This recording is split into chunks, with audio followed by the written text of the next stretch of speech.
ज्वालापुर को भूल जाया जाता है। 5 साल में कांग्रेस की मेयर ने यहाँ शकल नहीं दिखाई। जब यहाँ पर मज़ार शहीद किए गए हैं तो हमने यहाँ संघर्ष किया है, मुकदमे खाए हैं। यहाँ पर बाबरी मस्जिद थी, उसके अंदर भी कांग्रेस ने उसका ताला तोड़वाया था और वो फिर बाद में भाजपा ने बनाया है उसको। तो सब लोग अपने अपने फ़ायदे के लिए स्टैंड लेती है। मैं ये कहता हूँ दोनों आरएसएस की आइडियोलॉजी को फॉलो करती है, भाजपा भी और कांग्रेस भी। हमारी एक ही विचारधारा है अम्बेडकरवादी, जो देश और दुनिया की तमाम बड़ी खबरों से अपडेट रहने के लिए अभी सब्सक्राइब कीजिए SRE न्यूज़ चैनल को। SRE न्यूज़ में आप सभी का स्वागत है। आज की हमारी इस खास पेशकश में हमारे साथ जुड़ने जा रहे हैं बहुजन समाज पार्टी से मेयर पद के प्रत्याशी श्रीमती उस्माना बेगम के प्रतिनिधि सुलेमान भट्ट साहब, जो कि आज किसी परिचय के मोहताज भी नहीं है, और उनसे जानने का आखिरकार उनसे प्रयास करते हैं कि किन मुद्दों को लेकर के वे चुनावी मैदान में है और क्या उनका उद्देश्य था और किस सपने के साथ में वो सपना साकार करने का वो कार्य कर रहे हैं। सबसे पहले तो सुलेमान भट्ट साहब, आपका स्वागत। बहुत बहुत धन्यवाद। SRE न्यूज़ का मैं बहुत बहुत शुक्रगुजार हूँ। पहले भी SRE न्यूज़ ने हमारे साथ आपने ही किया था और बहुत शानदार था, लोगों को पसंद आया था और आप फिर आए हैं, बहुत दूर से चल के आए हैं, तो हम आपका बहुत बहुत शुक्रिया अदा करते हैं। इस चुनावी मैदान में आप लोग आए हैं, जनपद का प्रथम नागरिक का गौरव हासिल करने का आप लोग मैदान में आए, यानी कि मेयर का चुनाव लड़ रहे हैं, तो क्या नज़रिया देखते हैं? पिछले चुनाव में क्या अंतर रहा है, इस चुनाव में क्या अंतर हो सकता है? देखिए, पिछले जो चुनाव हुए हैं उनके अंदर भाजपा कांग्रेस एक तरफा चुनाव लड़ रही थी, लेकिन हमें 30 तारीख में यहाँ पर टिकट हुआ है। लास्ट डेट में, जिस दिन नॉमिनेशन की लास्ट डेट थी, उस दिन हमें पार्टी द्वारा जिम्मेदारी दी गई है और हमने ये चाहा है कि जो पार्टी ने जिम्मेदारी दी है हमें, जो बहन जी के ने हमें जिम्मेदारी दी है, हम उसके ऊपर खरा उतरने का प्रयास करेंगे और संघर्ष कर रहे हैं। संघर्षशील व्यक्ति हैं, पूरे देश के अंदर चलते हैं, आपने बहुत जगह कवर भी किया है और बस यही सोचते हैं कि अपने लोगों को बताएंगे अपने संघर्ष के बारे में और लोगों में हम पहुंच रहे हैं। डोर टू डोर में चलता हूं, मुझे चलने की बहुत आदत है, तो चल रहे हैं और चलते हैं तो लोगों की पेट में दर्द होता है। जब मजदूर के बच्चे, किसान के बच्चे जब टिकट लेकर आएंगे राष्ट्रीय पार्टी से, तो फिर बहुत सारे लोग बहुत सारी बातें करते हैं। क्या लगता है इस चुनाव में? इस चुनाव में हम लोग त्रिकोणीय मुकाबले में हैं यहाँ पर, और अगर भीड़ को पैमाना माना जाए तो मैं ये मानता हूँ कि सबसे ज़्यादा भीड़ हमारे पास है।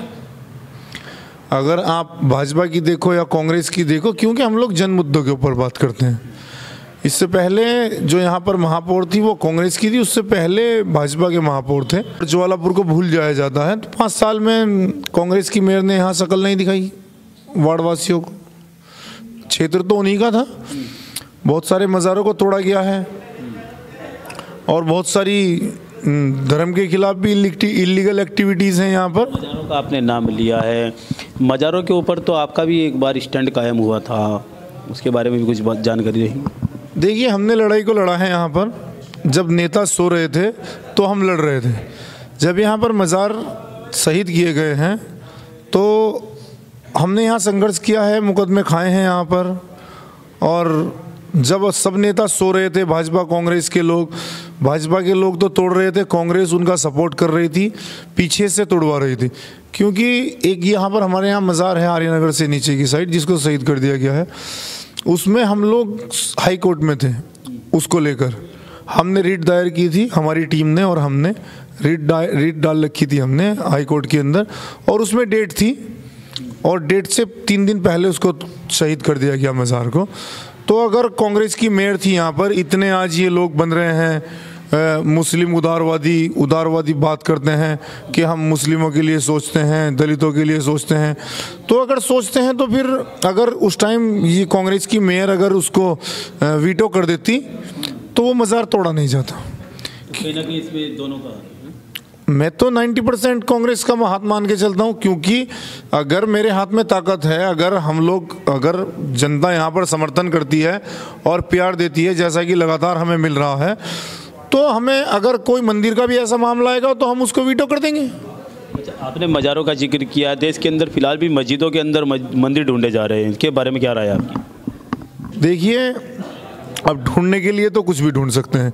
माहौल ख़राब करने वाली बात है। ये कांग्रेस के बोए हुए बीज हैं जो अब पौधे बन गए हैं, जिनको अब भाजपा काट रही है। क्योंकि सबसे पहले जो बाबरी मस्जिद थी उसके अंदर भी कांग्रेस ने उसका ताला तुड़वाया था और वो फिर बाद में भाजपा ने बुनाया है उसको। तो सब लोग अपने अपने फ़ायदे के लिए स्टैंड लेते हैं। देखना ये होता है कि कौन व्यक्ति सही वक्त पर स्टैंड कर जाए। तो बहुत सारे मुद्दे जो कांग्रेस ने पीछे बनाने शुरू किए थे उनको भाजपा ने ले लिया और कांग्रेस की विदाई हो गई उत्तर प्रदेश से। चुनाव में किन मुद्दों के बल पर आप मैदान में आए? देखिए, चुनाव में हमारे जो सबसे महत्वपूर्ण मुद्दे हैं वो ये है कि ज्वालापुर के साथ लगातार पक्षपात किया गया है। शिवालिक नगर एक जगह है हमारे यहाँ, बहुत चर्चित जगह है और बहुत कम वार्डों की संख्या है उसके अंदर, तो उसको नगर पालिका बना दिया गया है। और ज्वालापुर के अंदर अच्छी खासी, मैं कह रहा हूँ, उपनगरी है और बहुत सारी बल्क में आबादी है और इसको नगर पालिका के नाम पे लॉलीपॉप पकड़ा दिया जाता है। यहाँ कोई नेता ने आज तक, क्योंकि हरिद्वार के सब नेता रहते हैं और सारे एक ही मानसिकता के लोग हैं, मैं तो यही कहूँगा कि जो बहुजन समाज के लोग हैं, जो दलित हैं, मुस्लिम हैं, आदिवासी हैं, अल्पसंख्यक हैं, पिछड़ा हैं, तो उन लोगों के साथ कुठारा घात है। क्योंकि अगर ज्वालापुर को नगर पालिका बनाया जाएगा तो कहीं ना कहीं ये देखा जाएगा कि यहाँ पर हम लोग ताकत में हैं। ज्वालापुर के अंदर बहुजन समाज ज्वालापुर के अंदर ताकत में है और इतनी ताकत में है कि अगर ये ज्वालापुर को अगर नगर पालिका बना दिया जाता है तो मैं ये कह रहा हूँ आपको कि हम लोग बहुजन समाज के लोग ही जीतेंगे। मुस्लिम जीतेंगे, दलित जीतेंगे, पिछड़े जीतेंगे, अल्पसंख्यक जीतेंगे, ओबीसी जीतेंगे, तो यही जीतेंगे सब लोग। और इनकी जो धारणा है, जो दोनों पार्टियां जो हैं एक ही आइडियोलॉजी पर काम करती हैं। मैं ये कहता हूँ दोनों आरएसएस की आइडियोलॉजी को फॉलो करती है, भाजपा भी और कांग्रेस भी। हम तो अम्बेडकरवादी लोग हैं, हमारी एक ही विचारधारा है अम्बेडकरवादी, जो देश की और दुनिया की, मैं कह रहा हूँ दुनिया के अंदर ये सबसे बड़ी विचारधारा है। इसके अम्बेडकरवादी लोग पूरी दुनिया के अंदर हैं। हम तो इतने बड़े महापुरुष की विचारधारा को फॉलो करते हैं जिसकी जयंतियाँ 84 देशों के अंदर मनाई जाती है और हम तो लगातार समाज के अंदर काम करते हैं, तो पता चलता है चीज़ों का। और हमने सीखा है यहाँ पर कैसे हमारे लोगों ने अपने अधिकार यहाँ पर छीन के लिए हैं, चाहे सावित्रीबाई फुले हों, चाहे माँ फातिमा शेख हों, चाहे डॉक्टर BR अम्बेडकर हों, चाहे मान्यवर साहब काशीराम हों और अब बहन कुमारी मायावती जी हैं, उसके बाद आकाश आनंद जी हैं। तो यहाँ पर लड़ना पड़ता है अपने अधिकारियों के लिए। हमने ज्वालापुर के लिए लड़ाई ले ली है और इस लड़ाई को हम लोग बहुत मजबूती के साथ लड़ रहे हैं। जब तक ज्वालापुर को नगर पालिका नहीं बनाया जाएगा तब तक मैं और हमारे लोग, यानी कि बहुजन समाज के लोग, लड़ते रहेंगे। क्योंकि सीटों का डाइवर्जन इस तरीके से किया गया है कि ना तो दलित का बच्चा बन सकता है चेयरमैन, महापौर, और ना मुस्लिम का बच्चा बन सकता है, ना गरीब का, ना मजदूर का। तो भैया हम लोग कहाँ जाएंगे जो संघर्षशील लोग हैं। हम ये चाहते हैं, डॉक्टर BR अम्बेडकर ने कहा है, जिसकी जितनी भागीदारी उसकी उतनी साझेदारी, मान्यवर साहब काशीराम ने कहा है। तो हम लोग उसी आइडियोलॉजी पर चलते हैं। अगर हमारी यहाँ पर ज़्यादा है हिस्सेदारी तो मिलनी भी चाहिए। तो अगर हम लोग यहाँ पर इतने बल्क में लोग रह रहे हैं, बहुजन समाज के लोग, खासकर दलित और मुस्लिम, तो इन लोगों को बस महज पार्षद तक समेट दिया गया है। दूसरे लोग आते हैं, कुछ मुजफ्फरनगर के लोग आते हैं। आप युवा है तो युवा को उल्टा किया जाता है, तो वायु का रूप ले लेते हैं, तो युवा को क्या करना? ये वायु ही हो गया है यहाँ पर। युवा यहाँ का, आपने कल एक प्रोग्राम हमारा कवर किया है, आप देख रहे थे कि इतने लोग, कल भाजपा कांग्रेस के प्रत्याशियों के साथ लोग नहीं हैं। कांग्रेस के प्रत्याशियों की मीटिंग कैंसिल हो गई है, वहाँ पर लोग बैठने के लिए नहीं है। तो आप देख रहे हैं सब चीज़ें चल रही हैं। और हमारे साथ जो हमारे लोग हैं, जो बहुजन समाज के लोग हैं, जो हमारे साथ कंधे से कंधा मिलाकर चलते हैं, ये पूंजीपति लोग तो नहीं है। मैं भी एक किसान और मजदूर की औलाद हूँ, तो मजदूर और किसानों का चुनाव है इस बार, और ये लोग बहुत मजबूती के साथ लड़ रहे हैं और लड़ेंगे। चैनल के माध्यम से जनता से क्या अपील चाहेंगे आप?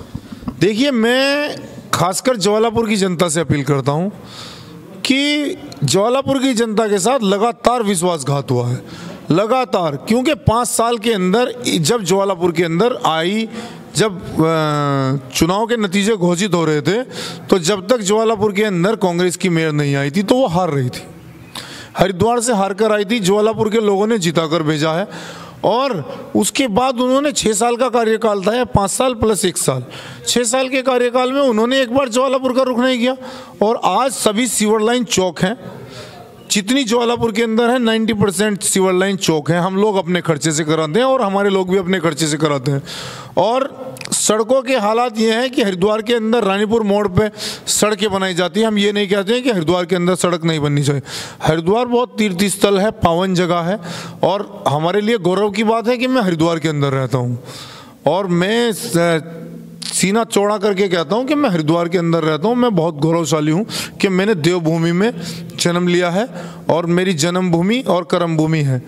लेकिन जहाँ पर हम रहते हैं, ज्वालापुर, जो एक बड़ी उपनगरी है, उसकी स्थिति आप देखेंगे तो सड़कों के ऊपर टूकियाँ लगा दी गई हैं और पानी नालियों से ऊपर बह रहा है।